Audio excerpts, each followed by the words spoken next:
always play with you.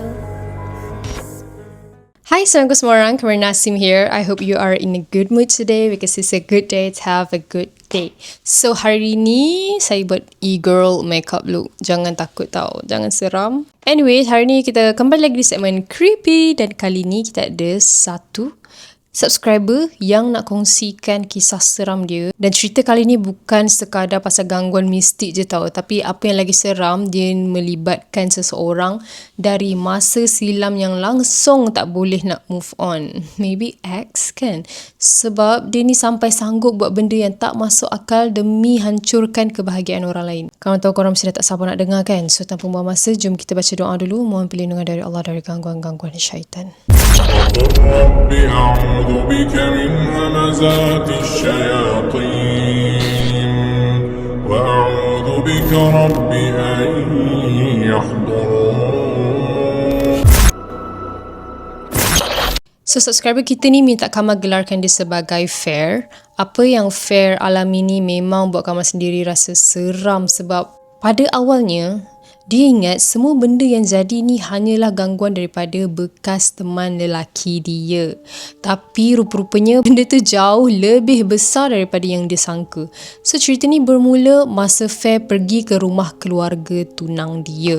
Fair tak boleh bagi tahu kat mana lokasi dia atas sebab privacy lah. Tapi waktu tu cuma Fair dengan tunang dia je yang pergi sebab family Fair tak dapat nak ikut sekali. Dan kebetulan pula masa mereka sampai tu, keluarga tunang dia ni tengah sibuk buat majlis kahwin sepupu tunang dia.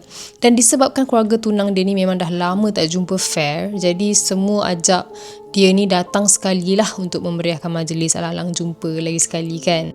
So tunang Fair ni sebenarnya berdarah campuran. Sebelah mak dia ni berbangsa Cina dan sebelah ayah dia pula keturunan Jepun. Jadi memang meriah sangatlah majlis tu sebab ramai saudara mara yang berkumpul tau. Dan sepanjang majlis berlangsung, semuanya berjalan dengan lancar.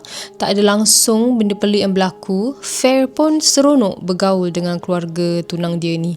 Sampailah tiba-tiba telefon Fair berbunyi. Satu mesej daripada nombor yang langsung dia tak kenal dan mesej tu tulis, "Cantiknya Fair malam ni masih sama macam dulu." Dan bila baca mesej tu, Fair mula pelik lah kan, siapa pula ni? Jadi dia pun tunjuklah mesej tu dekat tunang dia. Tanpa banyak soal, tunang dia terus blok nombor tu. Fair pun masa tu tak fikir apa-apa. Dalam kepala dia mungkin macam ada orang salah nombor ataupun orang sengaja nak mengusik. Jadi dia pun teruskan je lah layan majlis tu macam biasa. So malam tu, Fair tidur dekat rumah keluarga tunang dia. Dia tidur sebilik dengan adik perempuan tunang dia dekat tingkat atas. Masa tu, dua-dua orang ni masih belum mengantuk. Jadi macam biasalah, diorang borak, diorang gelak-gelak, sembang macam-macam kan. Tiba-tiba, telefon Fair berbunyi lagi. Dia tengok skrin dan dia tulis kat situ, "Awak blok nombor saya." Time tu bulu roma Fair terus naik. Dia terus fikir, macam mana dia ni boleh mesej lagi? Nombor tadi kan dah kena block. So Fair buat tak tahulah kan. Tapi makin dia tak layan, makin bertalu-talu mesej masuk. Sampai telefon dia ni tak berhenti berbunyi tau. Bunyi notification tu memang tak putus-putus. Akhirnya sebab dah terlalu geram, Fair terus tekan butang call. Tapi bila dia call tak angkat pula. So dia call kali kedua, masih tak angkat.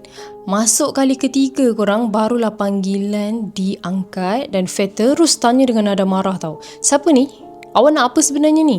Dan beberapa saat senyap, lepas tu perlahan-lahan suara lelaki tu cakap, "Saya rindu awak."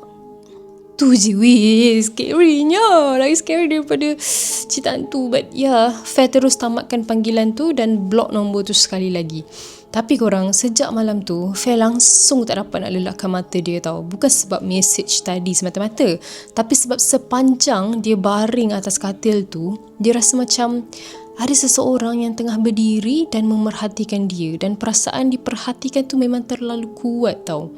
Walaupun dia dah pusing ke arah sini, sana kan, tak ada siapa-siapa pun sebenarnya yang berdiri kat situ. Dan yang lagi menakutkan, Fair sebenarnya kenal suara lelaki tu. Cuma dia memilih untuk diam. Dan dia langsung tak cerita dekat tunang dia siapa sebenarnya orang tu. Keesokan harinya, Fair dan tunang dia balik semula ke KL sebab masing-masing ada urusan kerja lah. Jadi tunang dia menginap dekat hotel dan Fair balik ke rumah dia sendiri. So dekat rumah tu pula, ada seorang kawan perempuan Fair ni yang memang tinggal bersama sebab Fair bagi tumpang lah supaya tak perlu dia nak sewa dekat tempat lain. Jadi masa tengah berbual tu, Fair pun ceritalah pasal message misteri tu dan panggilan call malam tadi. Lepas tu masa dia tengah borak kan, Fair tirulah balik suara tu. And kawan dia terus dapat tangkap Kawan dia terus cakap, Fair, aku rasa tu ex kau. And masa tu barulah Fair mengaku, ya, sebab Fair memang dah tahu tu ex dia. Memang confirm lah tu suara ex dia kan. Dan Fair dengan ex dia dulu putus bukan sebab dah tak sayang tau, tapi sebab lelaki tu curang. So yang buat Fair ni lagi sakit hati, ex dia ni curang dengan bekas ex dia sendiri. Jenis lelaki yang tak boleh nak move on dengan dia punya past. Dan banyak kali rupanya kantoi sebab si laki ni masih simpan gambar-gambar lama, hadiah lama, baju yang bekas teman wanita dia ni pernah bagi. Dan Fair dah banyak kali bersabar sampai ke satu tahap dia dah tak tahan. Jadi Fair lah yang minta putus dan buang semua nombor ex dia ni. Walaupun ex dia ni merayu-rayu nak sambung balik kan, nak fix hubungan ni, tapi Fair tetap dengan keputusan dia. Jadi lepas tamat belajar di IPG, Fair berkenalan pula dengan seorang lelaki yang sekarang ni lah yang menjadi tunang dia ni. So kedua-dua keluarga pun memang sama-sama setuju dengan hubungan diorang. Tapi masa majlis pertunangan Fair berlangsung, ex dia tiba-tiba muncul tau. Kiranya ni flashback lah kan. Padahal langsung tak dijemput tau. Jadi Fair masa tu tak nak panjangkan cerita. Dia fikir macam tak apalah, dah lama berlaku kan, tak perlu simpan dendam. Siapa sangka rupanya sejak hari tu ex dia langsung tak pernah lepaskan Fair. Dan beberapa minggu selepas kejadian message misteri tu, Fair mula perasan something yang hubungan dia dengan tunang dia ni makin pelik tau. Tunang dia macam dah tak macam dulu. Kalau dulu setiap hari WhatsApp, setiap hari chat, tapi sekarang online pun jarang, nak datang jumpa pun apatah lagi. Dan yang paling Fair pelik, tunang dia ni sebenarnya jenis yang suka bergurau tau. Dia positif, tenang, dia tak pernah marah. Tapi tiba-tiba semua berubah. Dia cepat sangat naik angin, dia cepat sangat nak menengking. Apa saja Fair buat, semuanya salah. Sampaikan kalau ada lelaki lain pandang Fair pun, dia terus tuduh yang Fair ni menggatal. Nasib baiklah sepanjang semua tu berlaku, dia tak pernah naik tangan tau. Jadi Fair sendiri kata dia belajar taekwondo dengan silat. Mantap lah Fair. Jadi kalau jadi apa-apa sekalipun, dia mampu mempertahankan diri dia kan. And bukan Fair je yang perasan tau perubahan tu korang. Family tunang dia ni pun mula pelik sebab balik rumah je, tunang dia ni akan diam. Bila tanya sikit, tunang dia terus marah. Macam not the same person anymore. Dan dalam masa yang sama, Fair sendiri dah start sebenarnya mengalami gangguan yang agak menyeramkan. Sebab setiap kali dia tidur, dia akan dengar suara ex dia berbisik, awak tak rindu saya? Suara tu berulang-ulang setiap malam sampaikan Fair dah tak boleh nak tidur lena tau. Dan bila akhirnya dia terlelap, dia akan mimpi tentang ex dia. Dan dalam mimpi tu diorang ni bahagia, ketawa sama-sama, jalan together. Macam hubungan diorang ni tak pernah berakhir macam tu kan. Tapi bila Fair tersedar daripada mimpi tu, setiap kali dia bangun tidur, mesti akan ada kesan cakaran dekat lengan dia. Hari demi hari tau gangguan tu berulang tanpa henti. Dan disebabkan Fair rasa keadaan tunang dia ni makin teruk, dia pun minta bantuan keluarga tunang dia ni untuk cari seorang ustaz. Dan ustaz tu datang ke rumah dan mula merawat tunang Fair. Masa proses rawatan tu berlangsung, barulah semua orang tahu perkara sebenar. Rupanya tunang Fair ni telah disihir, as we expect kan. Ada seseorang yang sengaja menghantar benda tu dekat dia. Tujuannya hanya satu je, nak hancurkan hubungan diorang berdua. Dan menurut ustaz tu, sebenarnya sihir tu dihantar untuk Fair, tapi tak berjaya. Seolah-olah ada sesuatu yang melindungi Fair. Jadi benda tu dialihkan kepada tunang dia. Dan masa sesi rawatan tu, keadaan tiba-tiba jadi kecoh kejap tau. Tunang Fair ni terus dirasuk. Dia muntahkan 3 batang jarum kurang, segumpal rambut dan beberapa batang kayu kecil. Dan benda dalam badan tu langsung tak nak keluar ya, jin dalam badan tu, sampai hampir mencederakan ustaz yang tengah merawat. Lepas tu ustaz tu macam berdialog dengan jin tu kan. Ustaz tu tanya, siapa yang hantar kau? Dan benda tu terus tunjuk ke arah Fair sambil dia kata, kau yang buat tuan aku jadi macam ni. Masa tu semua orang terus faham kan, orang yang menghantar sihir tu memang ex Fair tu sendiri. Oh my god, dia langsung tak boleh nak terima Fair ni bahagia dengan orang lain tau. Rupa-rupanya sejak hari pertama Fair ni masuk IPG lagi, lelaki tu memang terlalu obses dengan Fair. Tapi kenapa dia curang? Pelik lah aku lelaki ni. So daripada dulu lagi hubungan diorang ni memang tak sihat tau. Memang toksik gila, terlalu mengongkong, terlalu posesif, dan Fair juga aktif dalam pertandingan tarian masa dalam IPG dia belajar dulu. And dia juga pernah menjadi pengerusi kelab tarian selama beberapa tahun, dan disebabkan ramai orang kenal Fair, ex dia ni makin kuat cemburu sampai pernah bergaduh besar semata-mata sebab tak nak bagi Fair ni masuk pertandingan korang. So sambung balik masa merawat tu, lepas ustaz tu settle baca ayat-ayat ruqyah, tunang Fair ni akhirnya pengsan tau. Masa dia kena rasuk tu dia pengsan, dan bila dia sedar semula, keadaan dia semakin normal. Dah macam orang yang Fair kenal lah sebelum ni. Dan Fair pun kena rawat juga. Tapi masa tu lah ustaz bagi tahu something yang buatkan Fair ni pun terdiam. Ustaz kata Fair ni sebenarnya bukan tak terkena sihir tu, cuma ada penjaga pula. Dah masuk topik lain guys. Rupa-rupanya Fair ni ada penjaga yang melindungi dia, dan menurut ustaz, penjaga tu tak pernah berniat untuk menyakiti Fair lah. Sebab itulah sihir yang dihantar tu tak berjaya menembusi diri Fair. So mungkin itu daripada keluarga Fair sendiri kot. And selepas kejadian tu, ex Fair terus hilang. Tak ada lagi message, tak ada lagi panggilan. Tak lama lepas tu, Fair dengar kabar yang ex dia dah berpindah rumah, dan sampai sekarang dia sendiri tak tahu kenapa. But Alhamdulillah, hubungan Fair dengan tunang dia dah kembali pulih macam dulu. Diorang bahagia. Walaupun kadang-kadang bila teringat kejadian tu masih terasa seram. Sebelum tamatkan rawatan, Fair pernah bertanya dekat ustaz macam mana nak buang penjaga yang ada dekat diri dia tu. Dan jawapan ustaz tu agak mengejutkan. Katanya proses tu bukan proses yang mudah. Ada beberapa syarat yang sangat susah untuk dilakukan, dan disebabkan semuanya hampir mustahil, sampai ke hari ni lah Fair memilih untuk tidak meneruskan. Dan menurut Fair, penjaga tu masih lagi bersama diri dia sampai sekarang. And that was so scary. Tapi dalam masa sama macam bersyukur juga, sebab kalau tak, dia yang kena sihir tu weh. Dan kalau betul lah apa yang berlaku ni berpunca daripada perbuatan manusia yang dengki dan obses, memang menakutkan lah bila fikir sejauh mana seseorang tu sanggup pergi hanya kerana tak boleh nak menerima kenyataan bahawa hubungan tu dah habis, dah settle, dah berakhir. Lepas tu korang, cerita tak habis sampai situ. Fair kata cerita ni 3 bulan yang lepas tau. Masa tu Fair balik ke kampung. Kampung dia dekat Kapit Sarawak. So dia dengan family besar dia lah. 4 orang kawan dia pun ikut juga sekali. 2 lelaki, 2 perempuan. So biasalah diorang nak merasa pengalaman balik kampung dekat rumah panjang kan. Tapi sebelum diorang ni bergerak masuk ke kampung Fair yang agak pedalaman, diorang singgah dulu kat rumah makcik Fair dekat Song. I don't know, itu nama tempat lah kan. So diorang ni bermalam dekat situ selama 2 hari 1 malam sebelum diorang sambung perjalanan ke Kapit. So masa hari pertama memang langsung tak ada benda-benda pelik yang berlaku. Semua orang makan sama-sama, borak, gelak macam biasa. Memang tak ada siapa pun yang rasa macam tak sedar hati ke apa ke, tak ada sign-sign yang pelik ke kan. Sampailah masuk hari kedua, pagi tu datang seorang ustaz menziarahi rumah makcik Fair. Mula-mula semua orang macam sembang biasa-biasa je tau. Tak ada topik apa pun yang berkaitan benda mistik. Tapi tengah-tengah diorang ni berbual, tiba-tiba ustaz tu diam.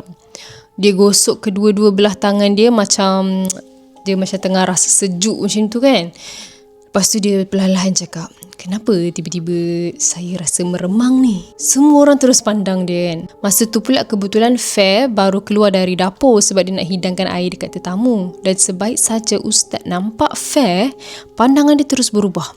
dia memang pandang tepat ke arah Fair lama tau. Macam dia tengah cuba nak confirmkan something. Dan Fair sendiri cakap masa tu dia tak fikir apa-apa pun. Dia cuma letak air atas meja, dia senyum sikit, lepas tu dia terus masuk balik ke dapur.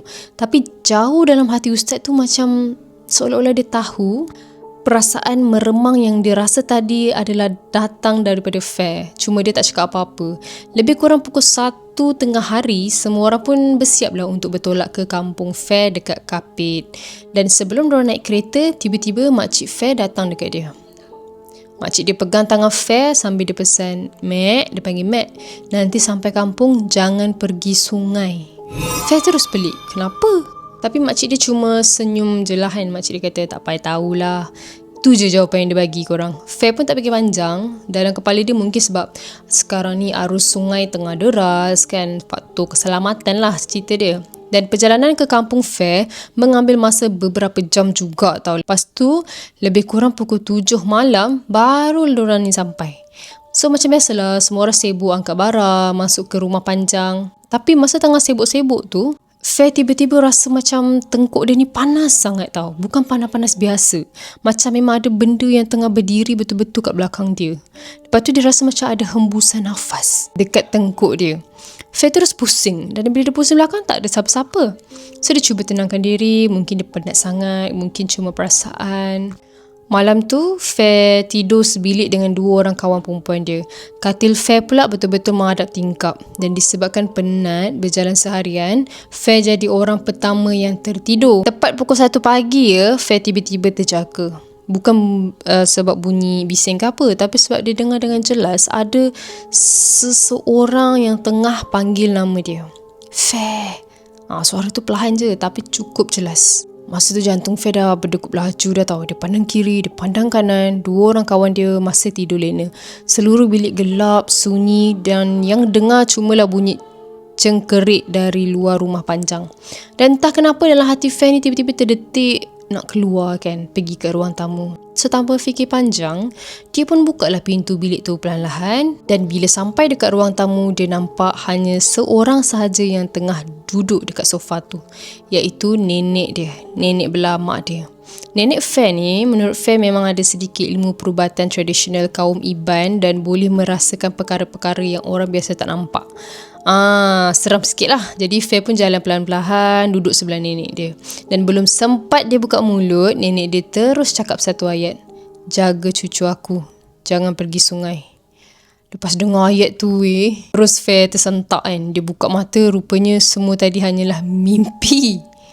Tapi bila dia sedar, satu rumah panjang dah kecoh. Orang berlari sana sini. Ada yang menjerit panggil nama nenek dia. Fair terus tanya 2 orang kawan yang tidur sebilik tadi kan, apa jadi ni? Dan diorang terus jawab dengan muka yang cemas kan, "Nenek kau hilang." Semua orang dah cari seluruh rumah panjang tu, tak jumpa. Masa tu dalam kepala Fair cuma terlintas 2 tempat je. Kalau bukan hutan, mesti sungai. Tanpa tunggu sesiapa, Fair terus berlari ke arah sungai. Dan nak turun ke sungai tu, kena menuruni beberapa anak tangga kayu tau. Dan sungai tu pula bukanlah sungai yang kecil. Dia bersambung dengan sungai Rajang korang. Gelap, air mengalir perlahan. Dan bila Fair sampai, memang dia terus terkaku sebab dia memang nampak nenek dia tengah duduk kat tepi sungai. Tangan nenek dia perlahan-lahan sentuh permukaan air macam tu kan, tengah main-main air sungai. Semua orang panggil nama nenek dia kan, tapi nenek dia langsung tak bagi respon. Lepas tu nenek dia perlahan-lahan bangun dan tiba-tiba nenek dia menari. Aku tak suka lah menari-menari ni. Dan menurut Fair, gerakan dia sangatlah lembut, sangat perlahan, sangat menyeramkan. Suara nenek dia pun turut berubah. Memang bukan suara dia langsung garau, dalam, macam suara seseorang yang jauh lebih tua. So ada seorang ustaz datang kat situ. Dia cuba menghampiri nenek dia, tapi belum sampai dia dekat dengan nenek dia tu, nenek dia terus tolak ustaz tu. Lepas tu dia jerit, "Bagi aku cucu aku." Lepas tu dia ulang lagi, "Bagi aku cucu aku." Sampai 3 kali dia ulang ayat yang sama tanpa henti, "Bagi aku cucu aku," kan. Dan yang buat semua orang meremang sepanjang nenek tu menari, mata dia langsung tak lepas pandang Fair tau. Dia memang pandang Fair sambil dia menari. Seram. Dia siap berjalan mengelilingi Fair tau sambil dia ketawa. Ketawa yang langsung bukan suara nenek. Lebih kurang 5 orang lelaki akhirnya berjaya pegang nenek dan angkat dia naik semula ke rumah panjang. So, dekat situlah proses rawatan bermula. Korang tahu tak, ramai ustaz dipanggil malam tu. Satu rumah panjang tu penuh dengan bacaan ayat suci Al-Quran. Suasana memang kecoh dengan tangisan, dengan jeritan, dengan suara-suara orang baca doa. Semua memang bercampur jadi satu tau. Barulah diorang tahu benda yang merasuk nenek dia malam tu adalah saka turun-temurun keluarga diorang. Dan menurut apa yang diberitahu, saka tu dah lama menunggu. Dan tujuan dia cuma satu, nak menjadikan Fair sebagai tuan yang baru. Tapi selama ni nenek Fair yang menghalang. Sebab nenek dia takut kalau benda tu akhirnya memudaratkan cucu dia sendiri. Dan proses nak keluarkan benda tu bukan mudah ya. Nenek dia memang berkali-kali menjerit sampaikan muntah darah tau. Tapi benda tu masih tak nak keluar. So ustaz teruskan bacaan tanpa henti. Akhirnya gangguan tu berjaya dikeluarkan, Alhamdulillah. Dan nenek Fair selamat, cuma keadaan dia sangat lemah dan menurut Fair hampir 2 minggu nenek dia memang terlantar je atas katil. Setiap hari ustaz datang sambung rawatan untuk pastikan gangguan tu memang betul-betul dah hilang. Tapi ada satu benda yang paling menyedihkan lah bagi Fair. Sepanjang tempoh rawatan tu dia langsung tak dibenarkan mendekati nenek dia. Sampai hari ni pun sebenarnya Fair masih belum jumpa semula dengan nenek dia. Walaupun saka tu dikatakan dah dibuang, tapi masih ada rasa takut lah dalam hati Fair kan. Dia selalu terfikir macam, kalau aku tak balik kampung hari tu, kalaulah aku tak datang, nenek mesti tak akan jadi macam ni kan. Dan bila Fair fikir balik, barulah dia faham kenapa makcik dia berpesan berkali-kali supaya jangan pergi sungai. Mungkin memang diorang dah tahulah. Benda tu sebenarnya memang sedang menunggu kepulangan Fair. So itulah dia. Itulah bila dah benda berkait dengan saka keturunan ni, bila kita punya kepercayaan, amalan kita bertentangan dengan ajaran Islam, memang boleh bawa kesan yang sangat besar kepada seluruh keturunan tau. Apapun, semoga Allah melindungi Fair, nenek Fair dan seluruh ahli keluarga daripada segala bentuk gangguan yang tidak baik lah.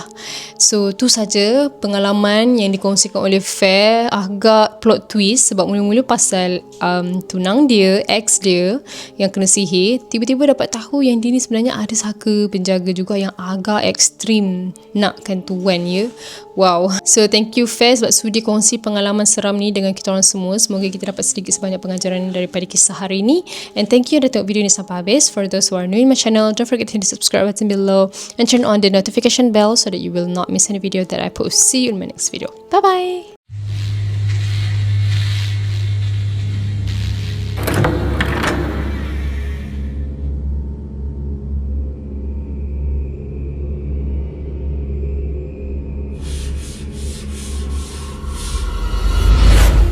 Scared. All I wanted to do was play with you.